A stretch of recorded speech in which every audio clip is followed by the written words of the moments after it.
God's sake, could you turn down the f***ing hold music? Thank you for your patience. Unfortunately, we're not able to cancel your subscription. I hate you so much. You know who I am. I need to talk to your manager right now. Okay, that's enough. Can you imagine being on the other side of the line from this guy? Well, it's probably quite unpleasant, but for agents at the Japanese company SoftBank, this Karen might sound something like this. For God's sake, can you turn down the f***ing hold music? I hate you so much. Do you know who I am? I need to talk to your manager right now. This is what the company calls emotion-canceling technology. All of this in a push to deal with the rising abuse of customer service representatives on the phone. Can it actually work? And what does it mean for your next call to the bank? From Tech Asia, your call is now first in line and will be treated soon.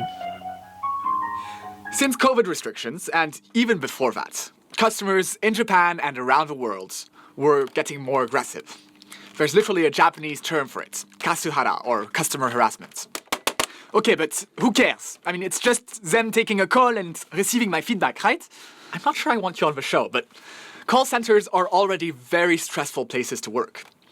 As reports state, agents often don't get enough rest, they have to work graveyard shifts and really long shifts, and on top of that, they have to fill ambitious quotas. The calls are monitored rather strictly and constantly. As soon as they say something that's not quite right, they get chewed out by their managers.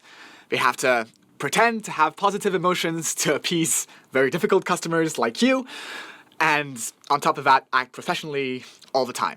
So that brings a lot of cognitive dissonance when you're expressing positive emotions but feeling very negative emotions.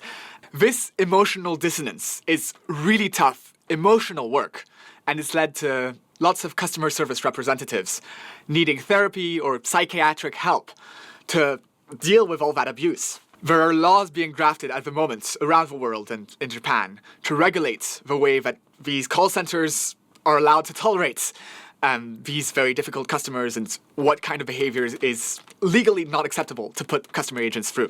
What they need to ban is this phone. But why are they worried? It's not like I'm an actual physical threat to them. I'm very calm.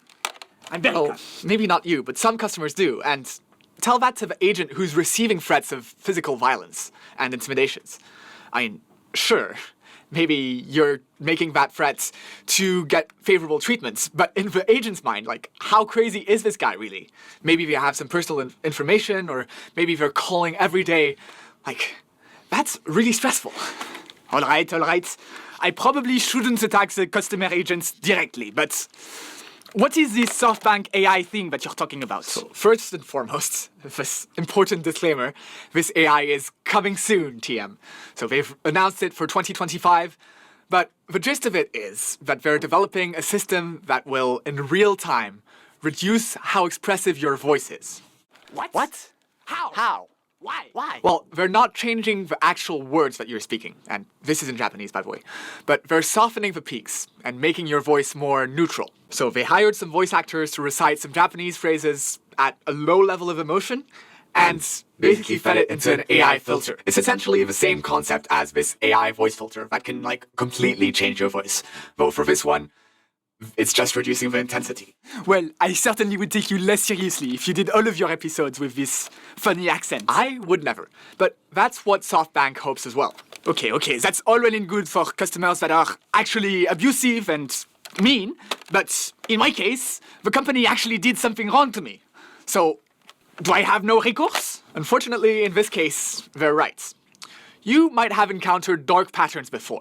Say you're subscribed to Netflix, Amazon, or God forbid, Adobe, and you're looking for the unsubscribe button.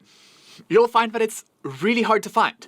And, okay, you have to go through this page and this other page, and then they'll ask you, are you sure you don't want to stay? Here, we'll make you an offer you can't refuse. And even if you go through with it, then some of them might even have an unsubscription fee. That'll be $100. Thank you very much, and goodbye. So from that to warranty scandals, there are very valid reasons to be angry at companies today, especially after being strung along on customer service for 3 hours, dealing with terrible hold music and asking the customer service rep to turn off the hold music, them never understanding and being like, okay, well, I guess I'll deal with the hold music. The point is, this is not an excuse to abuse customer service reps. But it's understandable to be angry. Listen, I was not being abusive. They started it. But moving on.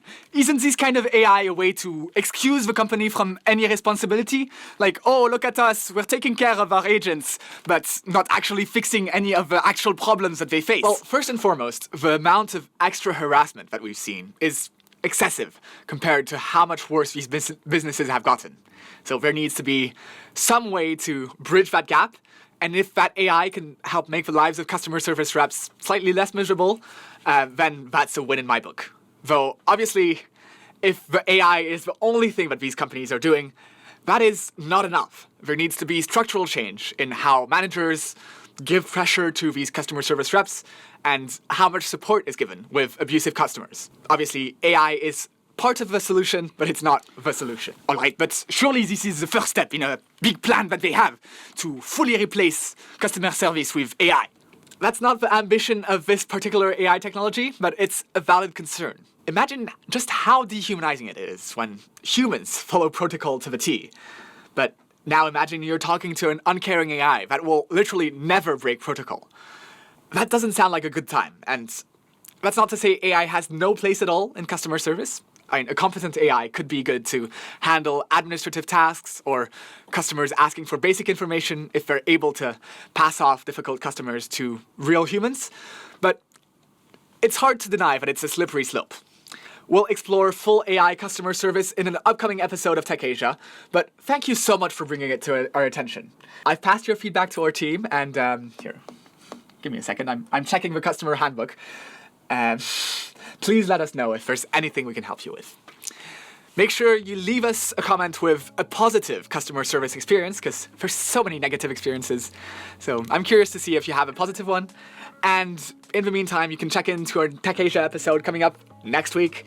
Until then, take care.